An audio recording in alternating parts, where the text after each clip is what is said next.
It's not every day that you get to talk to an NBA basketball player who had an 18-year career competing at the highest level. Today, however, we get to listen and learn from one of the best to do it. His name's Jerry Stackhouse. Not only did he play 18 seasons, he actually competed and contributed at every place that he went to.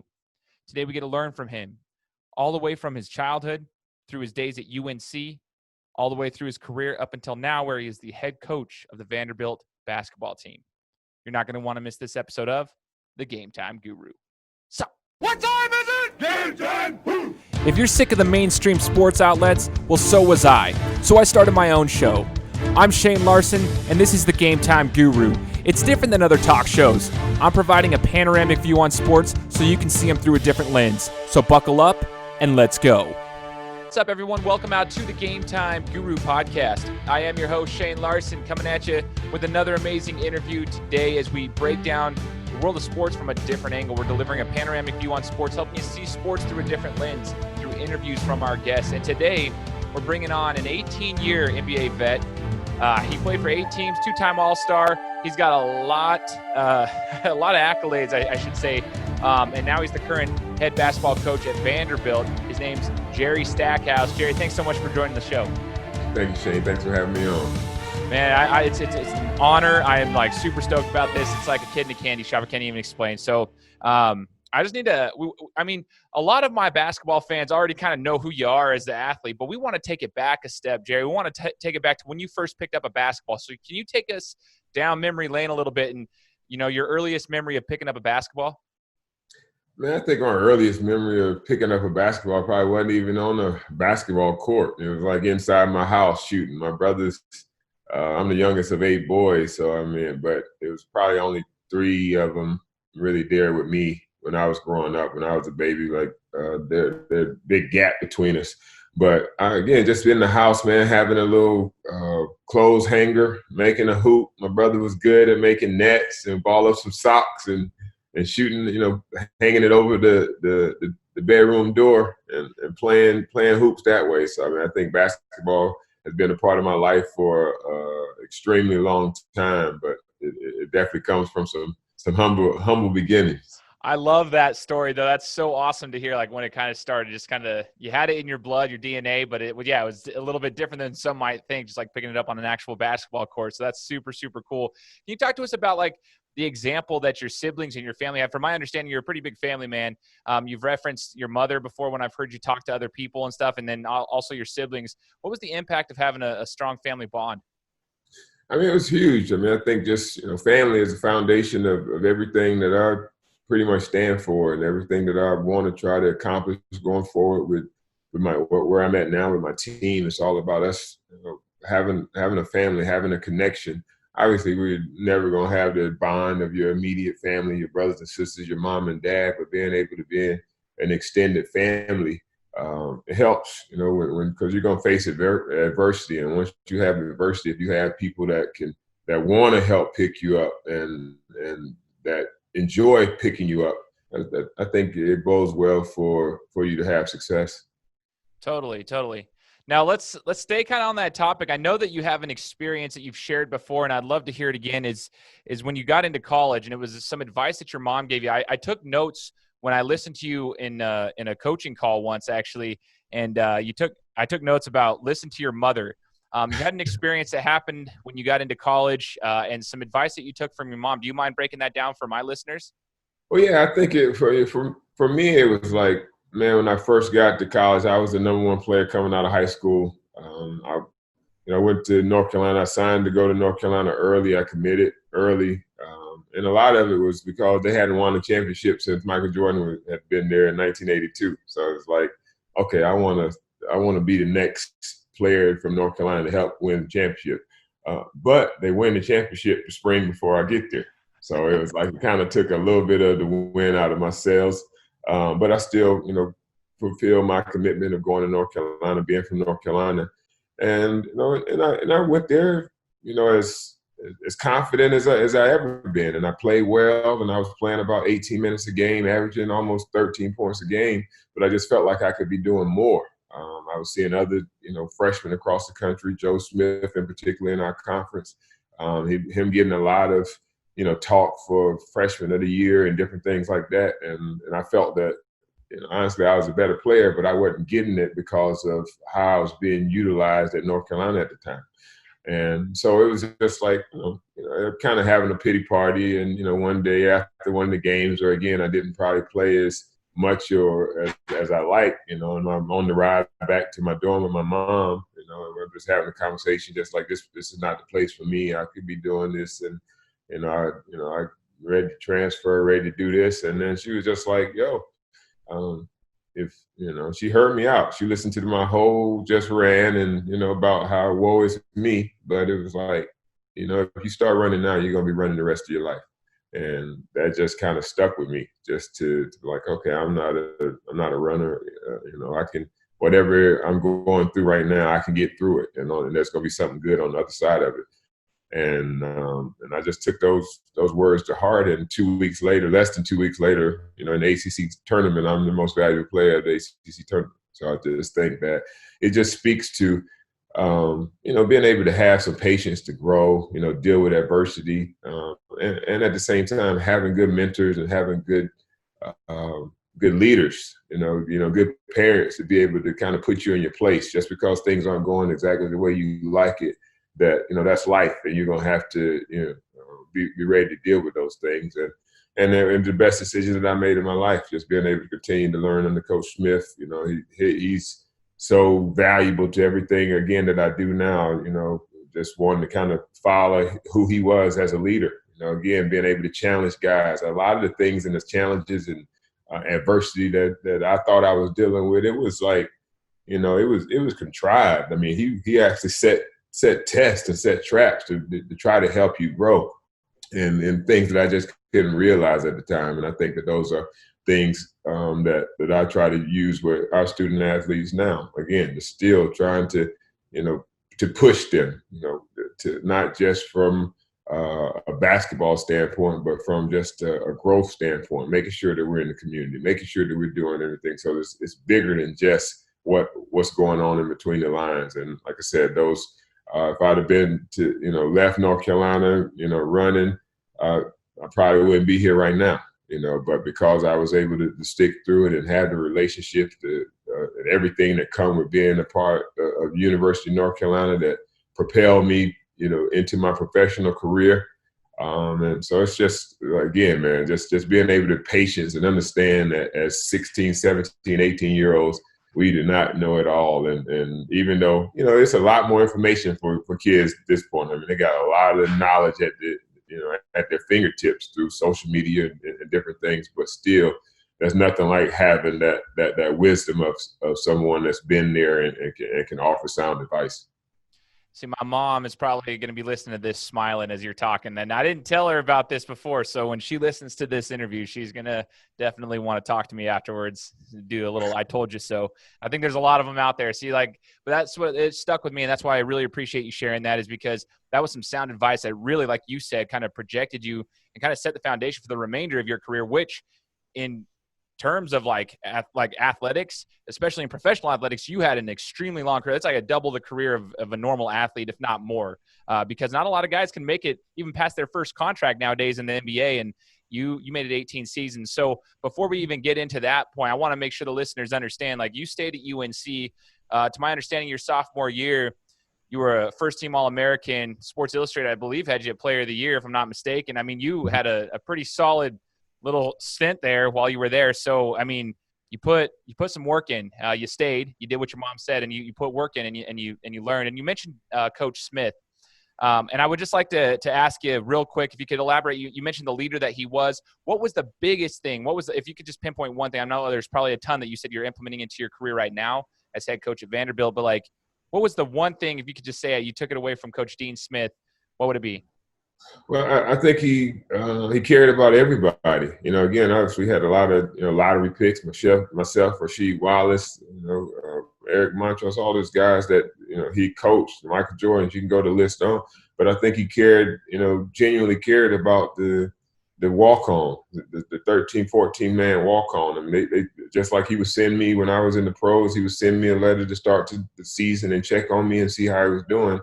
he did that with everybody. And we talked to guys that was a Morehead scholar from my hometown, and I see him, and he got a note from Coach Smith. I think all of those little things. I had a friend that from back home came up he just ride with me to Chapel Hill to spend the weekend, and we go in the office, see Coach Smith, and it's probably a year later, and then Coach Smith calls him by name, hey, what's up, Alan? He can't believe Coach Smith knows his name, but I mean, he went out of his way to make sure that he did all of those little things, and I wish I could follow in his footsteps with that, but I am absolutely awful with names and faces sometimes. But I guess he was a mathematical wizard, man. I mean, he was just numbers and being able to remember things like that. So that's why it was really, really tough seeing him there at the end with kind of the dementia and stuff, because the mind that had been so sharp to not really recognize, some of us at certain times. It was tough to watch him in that position. Totally. But Dean Smith is obviously a legend, Hall of Fame coach. I mean, he's, like you mentioned, the list goes on to the players that he put together. I think 5 years ago, Bleacher Report, if I'm not mistaken, put out an article with the top 10 players to ever play for Dean Smith. Obviously, your name was mentioned amongst the others. It was just super cool to kind of see, like, yeah, he primed these guys. But the cool thing is to hear from your perspective, it wasn't just the top-tier athletes. It was the walk-ons. Like you said, these guys, he truly cared about the people as individuals. And I think that's super important for us to hear, and all the coaches that listen to this show to also hear, any leader for that matter, to hear just the personal touch to his style is super, super important. Now, Stack, you go. I'll add one more thing to that, man, too. I think just, even after, like, it wasn't just like, okay, I had this, kid that was going to the pros now, and then I just let all these, money managers or agents just handle. He still took a vested interest. He made sure that, he put me with the financial advisor that I'm still with today. That's right there in Chapel Hill. That had never taken on an athlete before. I was the first athlete that they ever worked with. Coach Smith brokered that. He was the one that was still watching my finances and stuff, because I was, coming from a family that didn't understand, the amount of money that I was, I just was coming into, so having him as almost like the rich dad, poor dad, was valuable. Like, I can remember, walking, coming into the office to see him and checking out, and it's like, you've been spending quite a little bit. Your American Express bill was kind of high, but he was still checking. It's not something he had to do, the rest of my career, but those are things in those early years to make sure that he still kept tabs on us, and I'm very appreciative of it. That's so cool to hear. Somebody who actually cares about you when you leave the program. I mean, that shows that he truly cares about you as a human being, not just one of his athletes. I think that's super, super cool. That actually makes me laugh. That's awesome, though. And so Stack, you're going into the NBA draft, and obviously this starts the long career that you had. And you mentioned once about the position change. I kind of want to know, like, in your early years getting into the NBA, what it was like, the biggest transition. Obviously, you played for a prestigious university, probably had some good facilities, great coaching, obviously. But there's always a major transition from the college game to the pro game, just like there is from the high school to the collegiate level. There's always like a transition when you go to the next level, mainly because the skill set is different, the type of ball is different, the demand on your body from a mental and physical standpoint is different. But what would you say was the biggest transitional piece coming from North Carolina into the pros, into your rookie year, I guess? Yeah, I mean, it was definitely the position. Again, I was coming in and playing against guys that have been guards their whole life, and I was basically a small power forward. My years at North Carolina, really, I played the four, and I was on the perimeter a little bit as a small forward. Then we got some injuries to where everybody had to slide down to where Rasheed was the five, now I was the four, Dante Calabria was the three, Donald Williams was the two, and Jeff McInnes was the point guard. But that was the best, lineup for us to try to have success. So as I was drafted as a shooting guard to Philadelphia, it was like crazy trying to learn how to chase off of screens and just do stuff that I hadn't really done before. I've been guarding post players, guarding a little bit on the perimeter, but not, chasing shooters coming off screen. So I think those were things that I had to, that was my learning curve. And once I kind of learned my learning curve and adjusted to it, I was able to make myself an all-star at that, position. But it was, it wasn't easy, when you're playing against the best of, the best in the world, at the highest level, in the NBA, of trying to, play catch up a little bit. But I just think that I had, again, good people around me to help work on my game. And I had just, ultra confidence, even though I may not have had the flashiest crossover, I may not have had the best jump shot. You had to beat me. You know what I'm saying? I'm going to try to find a way to get it done. And I think that was my mindset for my whole career, which allowed me to play a very long time. It's super intriguing that you mentioned that the whole position change, because I want to make sure the listeners understand that that's actually a really, really big transition. I've seen kids at our local high schools here in Idaho, right on the western side of the United States, in Idaho, who are playing post at 6 feet tall. Okay, that's just because depending on the schools and the district that you're playing in, sometimes that's what the big football players can move guys in the post and they play. Okay, but then they get a scholarship or they play at a JUCO or whatever it may be at the next level. Yeah, you're not playing 6 foot. You're not a 6 foot post. That just doesn't happen these days. And they can't transition to the guard because it's super hard. And that's just at the JUCO level. What you're saying, Jerry, is that you did that at the NBA. Okay, you were transitioning to a guard position in the NBA, which is the top, like, in my opinion, the best athletes in the world. Everybody can fight me on that, but I think it's the best athletes in the world in the NBA. And you had to play a guard position. You're transitioning at the NBA, which is extremely difficult. And the fact that you were able to do so kind of shows it's interesting, because you said, like, your mindset was in the right place. And I think that carried you through the rest of your career, because, I mean, you lasted 18 years in the NBA and you contributed everywhere you went. And that's the coolest part about it. Now, first, before we kind of get into the rest of your NBA career, who would you say, like, kind of took you under their wing? Did anybody do that? Like, any of your teammates kind of help you out when you first got into the NBA, or were there some struggles there? Like, I guess I just would like to hear what that was like coming into the NBA.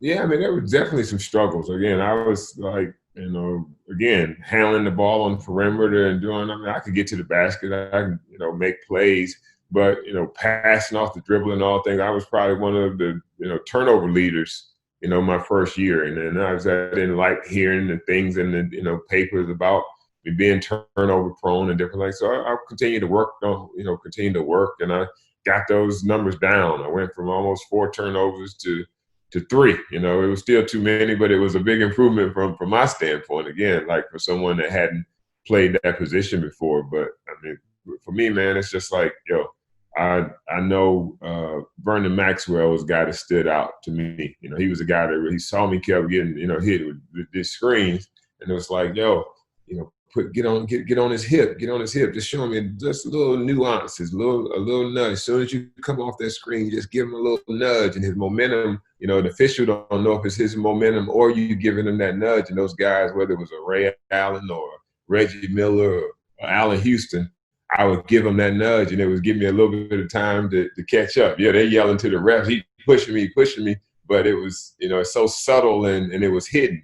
And I think that was one thing that helped me throughout my whole career, that I learned that rookie year playing with Vernon. And not everybody's like that. I mean, it's a business, and guys that I had on that team, some veteran guys that didn't offer me any advice. Again, they felt like that was going to afford them more opportunity to see me fail.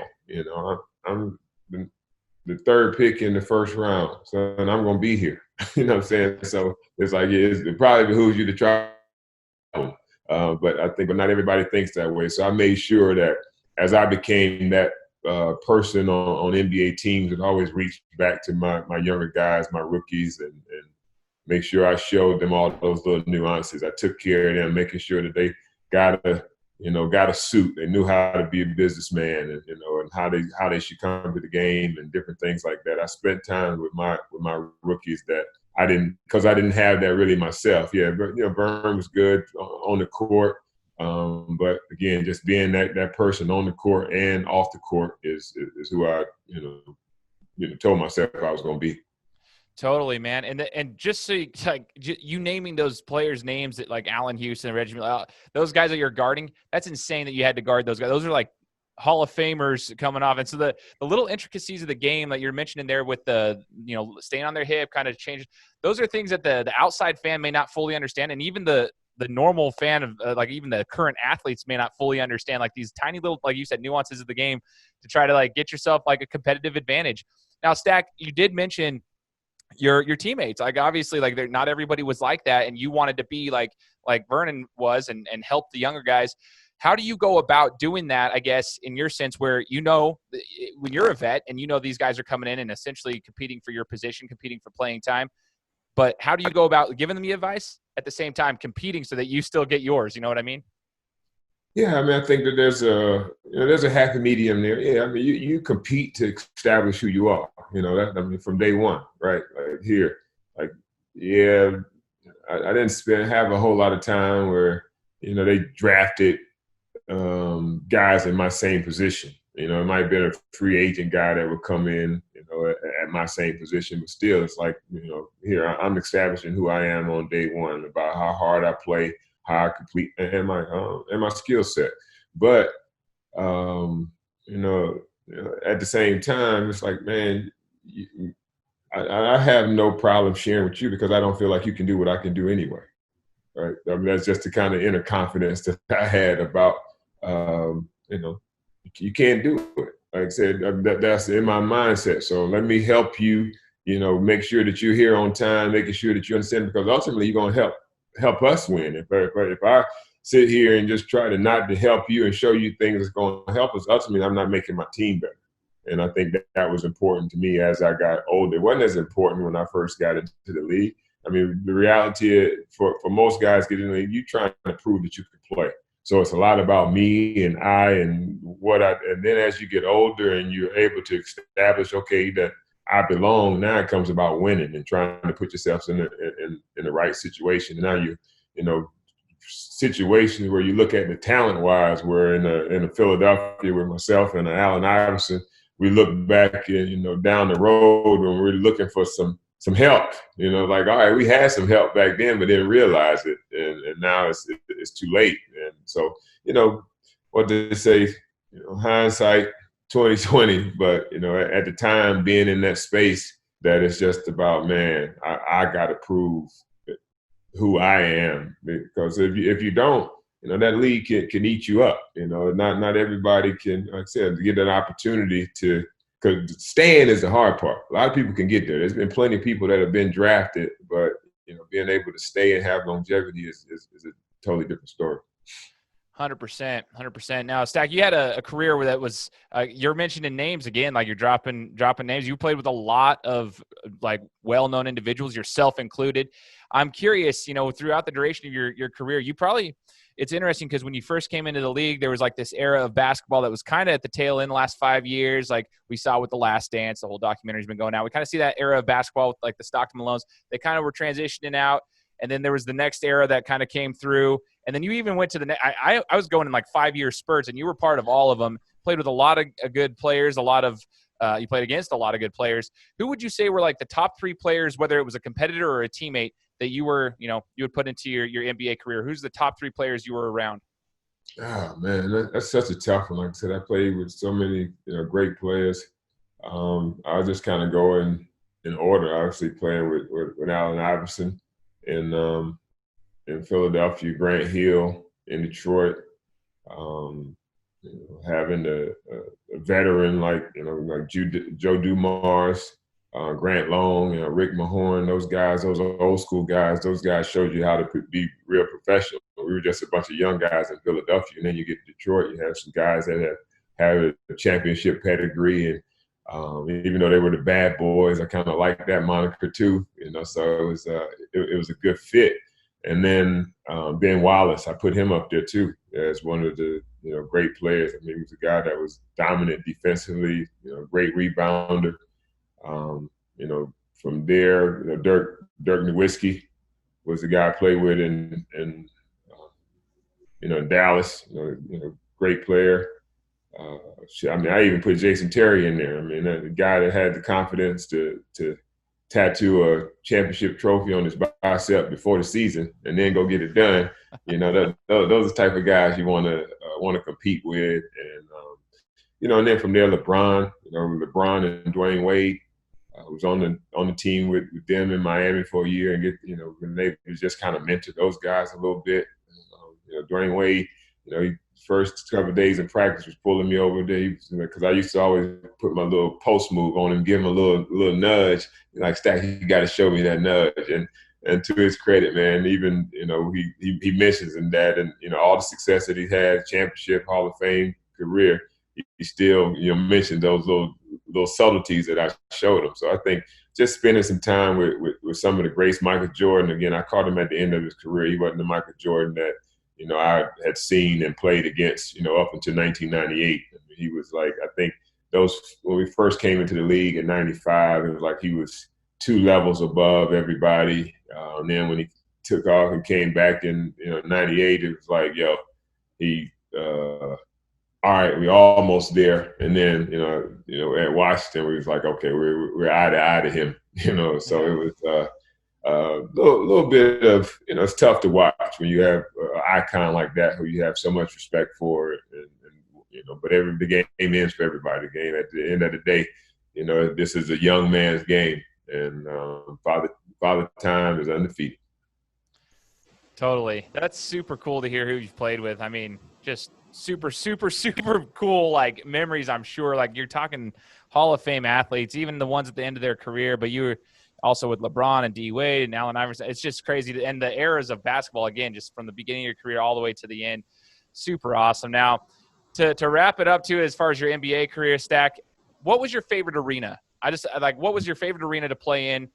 You played in every one of them, probably multiple times, and even the new ones that were built and stuff. So what was your favorite arena to play in, and why?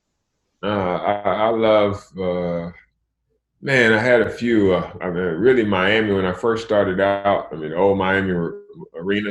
I don't know why. I gave them buckets down there. And then Phoenix, we used to go out there. I think it's just the warm weather cities. For some reason, being in Philadelphia and being in Detroit, whenever you get to those warm weather cities that you can wear shorts to shoot around and all that, you get a little loose and it gets kind of carried over to the game. But probably my favorite is still the LA, what I'm saying, how they just black out everything and it's like you're just on the stage, and they used to have that in the Forum and then and at Staples Center. Super cool, man. Super cool. Now at Vanderbilt, Stack, you're now the head coach of the Vanderbilt basketball program.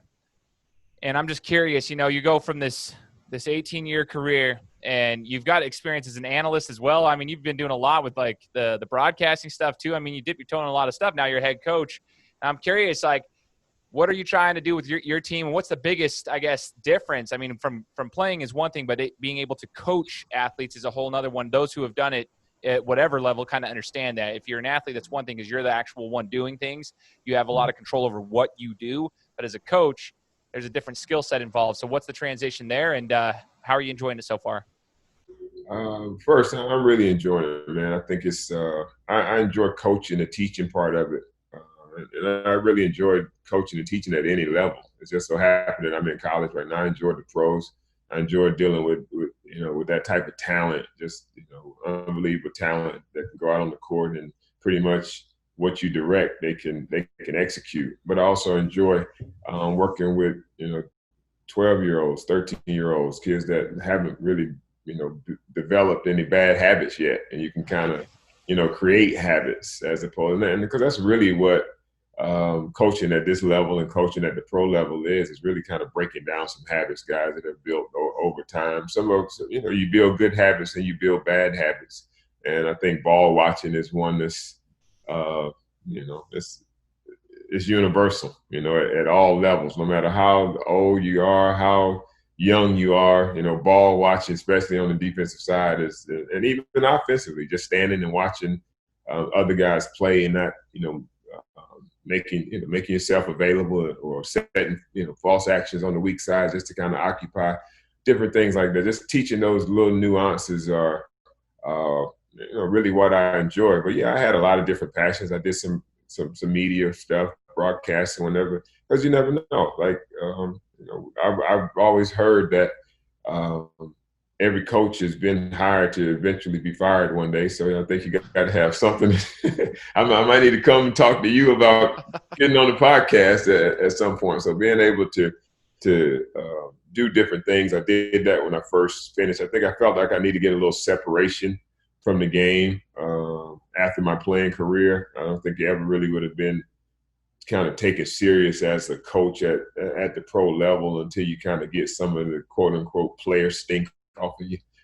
So I think that's I did that in the meantime, did some stuff with our players union, did some broadcasting, and I enjoyed it. I enjoyed, talking to game radio shows, or going to, NBA TV, sitting there on as an analyst, and it's kept me close to the game. But really, there's nothing that could fuel my passion and my competitiveness and that camaraderie that you get of being on a team, other than getting back into it in this capacity. If you can't play anymore, now it's like now I can still impact the game by using my understanding of the game to, match with some of the best in the business. And I feel like this, not just because it's not just my coaching experience. A lot of people are like, oh, you've been coaching for probably a relative short amount of time, 4, 5, 6 years, but man, I played 20.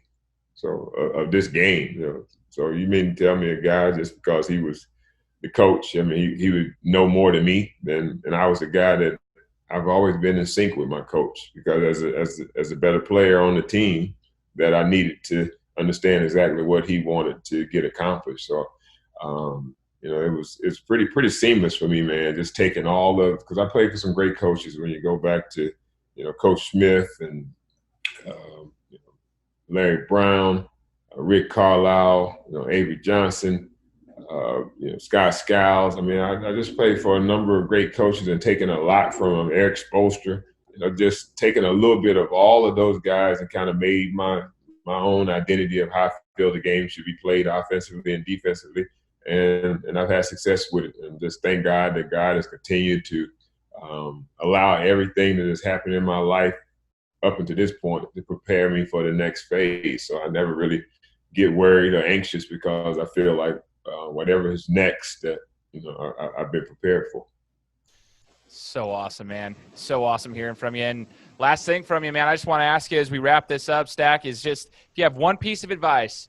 Obviously, you've just dropped a ton of golden nuggets for everybody, but if you got one piece of advice, just one thing to say to any athlete or anybody for that matter who's coming up and they want to make their career happen wherever it may be. You had an 18-year career at the highest level of basketball.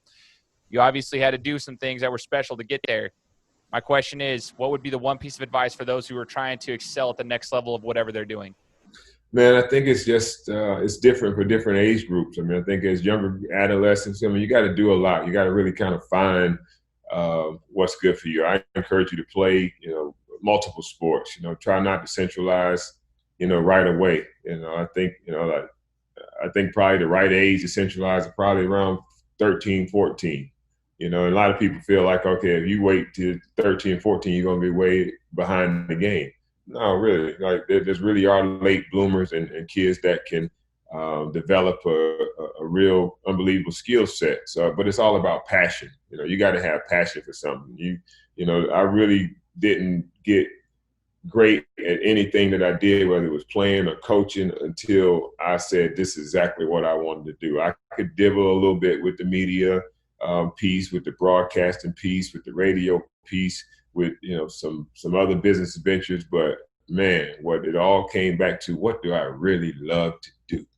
And that involved me being around the 94 feet of a basketball court. So from a player to a coach, I love it. So that'd be my advice to anybody. If you want to have success with something, don't do it because you feel like it's lucrative from a money standpoint. And a lot of people do it, right? There's great perks of playing in the pros or coaching at a Power 5 level, but it don't work out unless you love what you're doing, and I truly love what I do. So awesome. Once again, ladies and gentlemen, this is Jerry Stackhouse. Really appreciate you joining the show here on the Gametime Guru podcast. Stack, thank you so much. And you guys know the drill. If you guys enjoyed it, make sure to give us 5 stars, leave us a review, and we'll be coming to you next week. But Stackhouse, thank you so much, man. Appreciate you, Shane. Guys, thanks so much for listening to another episode of my show. Now, if you could go and do me a favor, head over to iTunes, give me 5 stars, and leave me a review, it would be greatly appreciated. Thanks, guys. Appreciate your support.